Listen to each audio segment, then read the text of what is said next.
Gordon Lightfoot, Canadian folk legend, dies at 84. Canadian folk rock icon Gordon Lightfoot has died at the age of 84. Lightfoot died at Toronto Hospital on Monday night of natural causes, according to his publicist. The singer-songwriter had long suffered from serious health problems that caused extensive hospitalization in 2002. Lightfoot hailed from a tiny town in Ontario. He first made his name in Toronto's coffee house scene. There, he impressed folk music stars Ian and Sylvia, who helped to introduce him to the world outside Canada by recording some of his songs. Lightfoot himself found international fame in 1971 with a song called If You Could Read My Mind. That song, says former Toronto Globe and Mail music critic Robert Everett Green, contains what would become some of Lightfoot's favorite themes: loss, longing, and nostalgia. It's a song about inarticulateness, Everett Green said, but somehow it really makes an amazing case. Here's someone who really can't say what he wants to say, yet by singing about that inability, he connects. Lightfoot's voice was raspy and regretful, the perfect complement to his rugged hitherland looks, but the hearty facade hid a rolling personal life. In the 1983 NPR interview, Lightfoot, 1 year sober at the time, discussed his struggle with alcoholism. The people that were very close to me were beginning to question my credibility and my decision-making process, he confessed, adding, "Now, the irony is that they still question my credibility and my decision-making process." Many of Lightfoot's songs about Canadian wildlife, streets, and weather doubled as cultural elegies, like his 1976 hit, The Wreck of Edmund Fitzgerald, a dramatic retelling of a real-life maritime disaster. As he's singing it, you're getting the strong sense that not only is one ship going down, but a whole way of life is disappearing, says Everett Green. It's something kind of dusty and genuine and isolated, and it's gone. Lightfoot never displayed the range or inventiveness of such contemporaries as Bob Dylan and Joni Mitchell, but some fans found the consistency of his wistful ballads reassuring. Everett Green says that Lightfoot's best songs, such as the often covered Early Morning Rain, described a fading world. "You can't jump a jet plane like you can a freight train," said Everett Green, quoting the song's chorus. "The freights crossing the prairie, with that great lonely moaning whistle sound, have been obliterated by jet travel and the shrinking of spaces and the invasion of the hinterland that formerly was one of Canada's strengths." Gordon Lightfoot wrote more than 400 songs about what he loved and what he missed. Gordon Meredith Lightfoot Jr., born November 17, 1938, was a Canadian singer-songwriter and guitarist who achieved international success in folk rock, and country music. He is credited with helping to define the folk-pop sound of the 1960s and 1970s. He has been referred as Canada's greatest songwriter and was known internationally as a folk rock legend. Lightfoot's biographer, Nicholas Jennings, said, "His name is synonymous with timeless songs about trains and shipwrecks, rivers and highways, lovers and loneliness." Lightfoot's songs including For Loving Me, Early Morning Rain, Steel Ray Blues, Ribbon of Darkness, a #1 hit on the U.S. country chart with Marty Robbins' cover in 1965, and Black Day in July, about the 1965 Detroit riot, brought him wide recognition in the 1960s. Canadian chart success with his own recordings began in 1962 with the #3 hit Remember Me, I'm the Only One, followed by recognition and charting abroad in the 1970s. He topped the U.S. Hot 100 or AC chart with the hits If You Could Read My Mind, Sundown, Carefree Highway, Rainy Day People, and The Wreck of Edmund Fitzgerald, and had many other hits that appeared in the top 40. Several of Lightfoot's albums achieved gold and multi-platinum status internationally. His songs have been recorded by artists such as Elvis Presley, Johnny Cash, Hank Williams Jr., Jerry Lee Lewis, Neil Young, Bob Dylan, Judy Collins, Harry Belafonte, The Grateful Dead, Olivia Newton-John, and Jim Croce. The Guess Who recorded a song called Lightfoot on their 1968 album Wheatfield Soul. The lyrics contain many Lightfoot song titles. Robbie Robertson of the band described Lightfoot as a national treasure. Bob Dylan, also a Lightfoot fan, called him one of his favorite songwriters and said, "I can't think of any Gordon Lightfoot song I don't like. Every time I hear a song of his, it's like I wish it would last forever." Lightfoot became a mentor for a long time. I think he probably still is to this day. Lightfoot was a featured musical performer at the opening ceremonies of the 1988 Winter Olympic Games in Calgary, Alberta.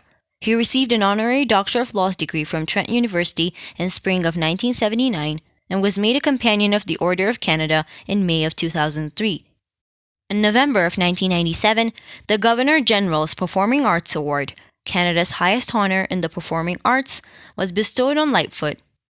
On February 6 of 2012, Lightfoot was presented with the Queen Elizabeth II Diamond Jubilee Medal by the Lieutenant Governor of Ontario.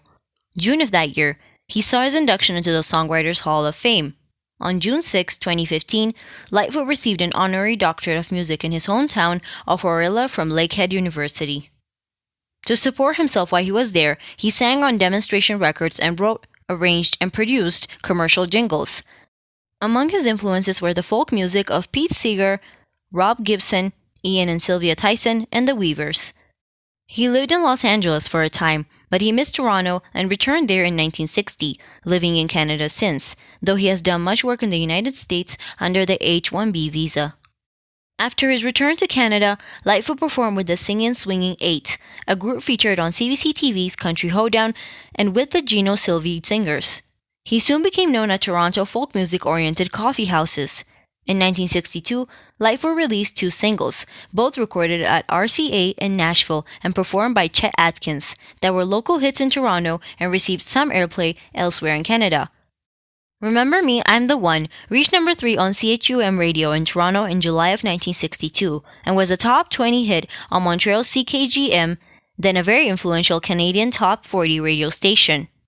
The follow-up single was Negotiations' It's Too Late He Wins. It reached number 27 on CHUM in December. He sang with Terry Whelan in a duo called Two Tones. They recorded a live album that was released in 1962 called Two Tones at the Village Corner. In 1963, Lightfoot traveled in Europe, and for 1 year in the UK, he hosted BBC TV's Country and Western show, returning to Canada in 1964.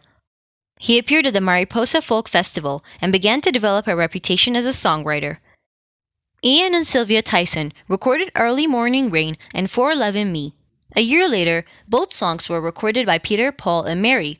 Other performers who recorded one or both of these songs include Elvis Presley, Bob Dylan, Chad and Jeremy, George Hamilton IV, the Clancy Brothers, and Johnny Mann Singers. Established recording artists such as Marty Robbins of Ribbon of Darkness, Leroy Van Dyke of I'm Not Saying, Judy Collins from Early Morning Rain, Richie Havens and Spider Turner from I Can't Make It Anymore, and the Kingston Trio from Early Morning Rain all achieved chart success with Lightfoot's material.